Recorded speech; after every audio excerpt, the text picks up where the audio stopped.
আপনারা যারা আছেন, আপনারা হয়তো বলবেন যে হুজুর আমরা সমাজের পিছিয়ে পড়া মানুষ, আমাদেরকে এই সমাজের কত মানুষ কতভাবে কদর করে না। না রে ভাইয়া, মানুষ কদর করে না করে এটা দেখার দরকার নেই। দুনিয়াতে সম্পদ পাইলেন বা না পাইলেন এটাও দেখার দরকার নেই। আমরা সমাজের সাধারণ মানুষ এইটাও ভাবার দরকার নেই। আখেরাতে আমার শায়েখ আল্লামা মুফতি মুশতাকুন নবী সাহেব হুজুর সব সময় বলে যে দুনিয়ার জীবনে ছিল তো ফকির মিসকিন, কিন্তু আল্লাহকে রাজি খুশি করছে, আল্লাহকে রাজি খুশি করছে, আল্লাহর ইবাদত করে গেছে, তো চোখটা বন্ধ হলেই সে বাদশাহ, সে বাদশাহ। আপনারা ফিরতে হবে, ফিরতে হবে, নিজেদের আত্মপরিচয় ঠিক করতে হবে ভাইয়া।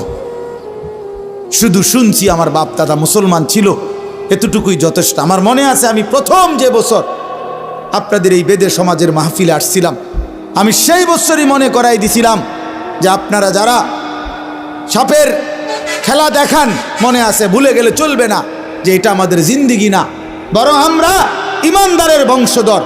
ইমানদার হজরত মুসা আলাইহিস সালামের জামানায় আপনার যেই জাদুকররা আপনার তারা তো সাপ দিয়েই খেলা দেখাইছিল, তারা তো কালেমা পড়ে মুসলমান হয়েছিল মুসা নবীর জামানায়। হয় নাই কালেমা পড়ে মুসলমান?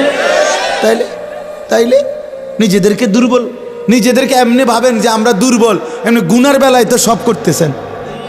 হ্যাঁ, কি ব্যাপার? আপনি দুর্বল হইলে মিশা কথা কনকা কথা বলেন না কেন? দুর্বল হইলে নাচ গান করেন কেন? গান বাদ্য বাজান কেন? দুর্বল হইলে আপনাদের বোনেরা মেয়েরা বেপর্দা হবে কেন?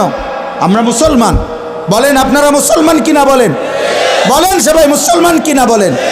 তাইলে আমরা মুসলমান হলে আমাদের আল্লাহ আছে, আমাদের রসুল আছে, আমাদের কোরআন আছে, আমাদের ধর্ম আছে। আমরা মুসলিম, আমরা পাগল না, ছাগল না, আমরা মাতাল না, আমাদের ইজ্জত আছে, সম্মান আছে। আল্লাহর নবী সাল্লাল্লাহু আলাইহি ওয়াসাল্লাম বলছেন, একদিন কাবা ঘরের দিকে তাকাইয়া নবী বলছে, কাবা, আল্লাহর ঘর কাবা ঘরের দিকে তাকায় বলছে যে কাবা তোমার অনেক সম্মান, তোমার অনেক ইজ্জত, কিন্তু আল্লাহর নবী বলেন, হে কাবা, মনে রেখো আমার এক ইমানদারের সম্মান তুমি কাবার চাইতেও কোটি গুণে বেশি।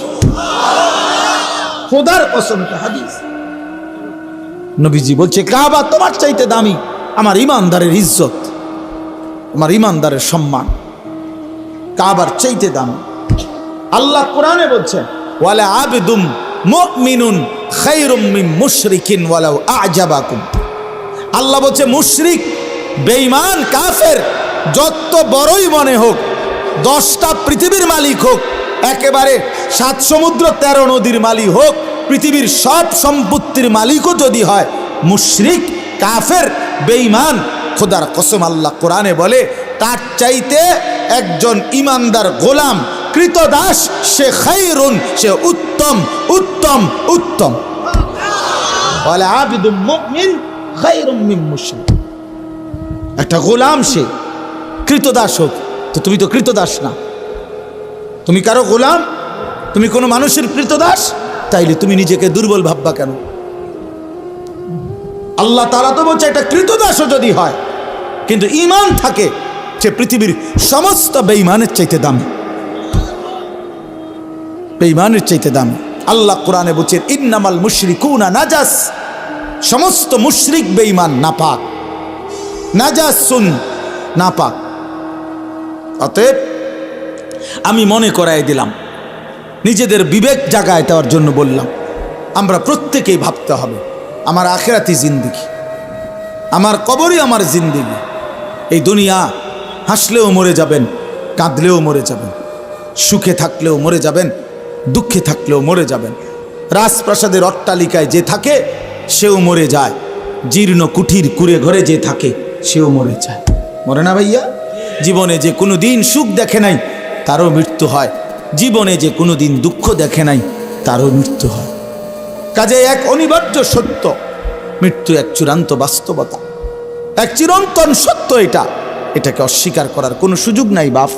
অতএব আমাদের উচিত আখিরাতের প্রস্তুতি নাও। আল্লাহ আমাদেরকে দৌলত দিছেন, ঈমান। আমরা পরিচয় দিতে পারি কমপক্ষে যে আমরা মুসলমান, এতটুকু এর পরিচয় তো এই পৃথিবীর কত কোটি কোটি মানুষের নাই। জন্মসূত্রে কোনোদিন শোনে নাই কালেমা, কোনোদিন মুখ দিয়ে উচ্চারণ করে নাই লা ইলাহা ইল্লাল্লাহ। আমাদের নবী সাল্লাল্লাহু আলাইহি ওয়াসাল্লাম বলছেন, ইরতাহালাতিদ দুনিয়া মুদবিরা ওয়ারতাহালাতিল আখিরাতু মুকবিলা। নবীজি বলেন, প্রতিনিয়ত দুনিয়া তোমাদের পিছনে যাচ্ছে, আখিরাত তোমাদের সামনে আসতেছে। প্রতি 1 ঘন্টা যাচ্ছে মানে দুনিয়া পিছনে যায়, আখিরাত আমার সামনে, কবর আমার সামনে আসতেছে। অতএব নবী সাল্লাল্লাহু আলাইহি ওয়াসাল্লাম বলেন, ফাকুনু আবনা আল আখিরা ওয়ালা তাকুনু আবনা আদ দুনিয়া। অতএব উম্মত, তোমরা আখিরাতের সন্তান হও, দুনিয়ার সন্তান হইও না। তাহলে এই জন্য বললাম যে মূলত আমরা, আল্লাহর নবী সাল্লাল্লাহু আলাইহি ওয়াসাল্লাম বলেন যে উম্মত, দুনিয়া তোমার পিছনে যাচ্ছে, আখিরাত তোমার আগে বাড়ছে, সামনে তোমার আখিরাত।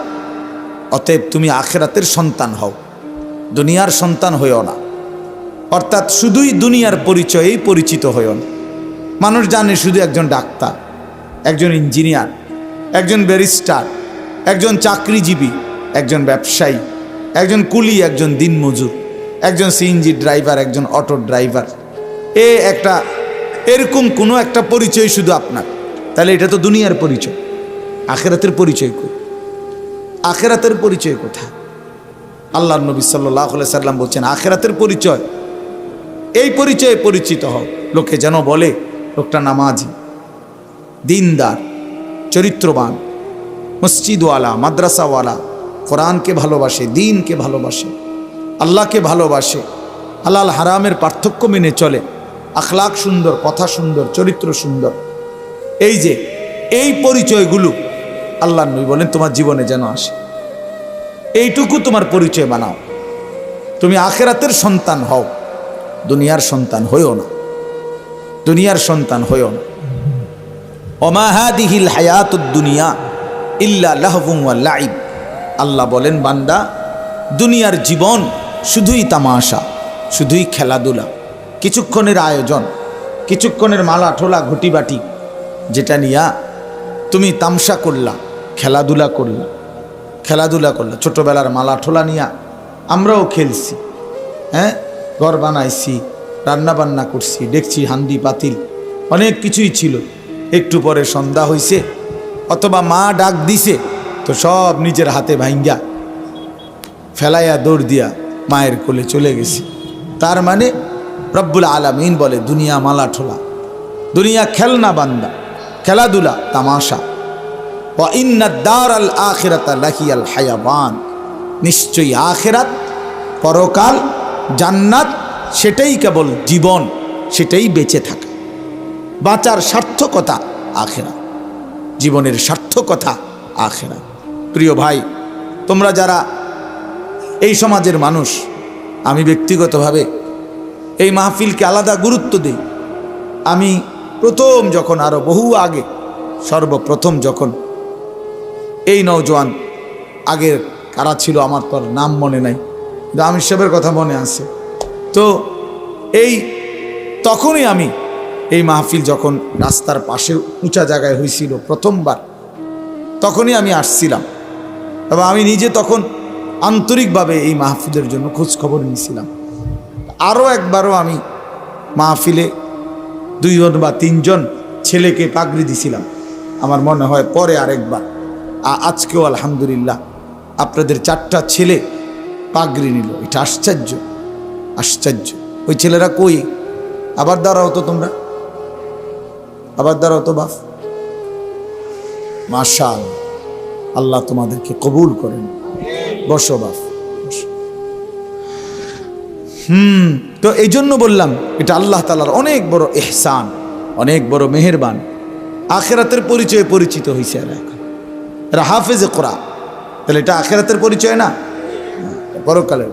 এদের মা বাপ তারাও আখিরাতের পরিচয়, যে হাফেজে কোরআনের মা, হাফেজে কোরআনের বাবা, হাফেজে কোরআনের বাবা, এক আলেমের মা, এক আলেমের বাবা। এই জন্য বললাম, আল্লাহ তাআলা আমাদেরকে বলছেন এটা, যে বান্দা তোমরা যদি বোঝো তাহলে তোমরা এটা বুঝে নিও জীবন মানে আখেরাত, বেঁচে থাকা মানে আখেরাতের জন্য বেঁচে থাকা। আমাদেরকে আল্লাহ তাআলা এই পৃথিবীর হায়াত দিয়েছেন শুধুই আখেরাতের প্রস্তুতির জন্য।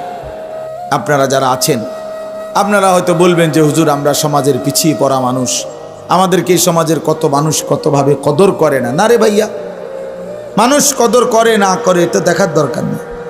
দুনিয়াতে সম্পদ পাইলেন বা না পাইলেন এটাও দেখার দরকার নেই। আমরা সমাজের সাধারণ মানুষ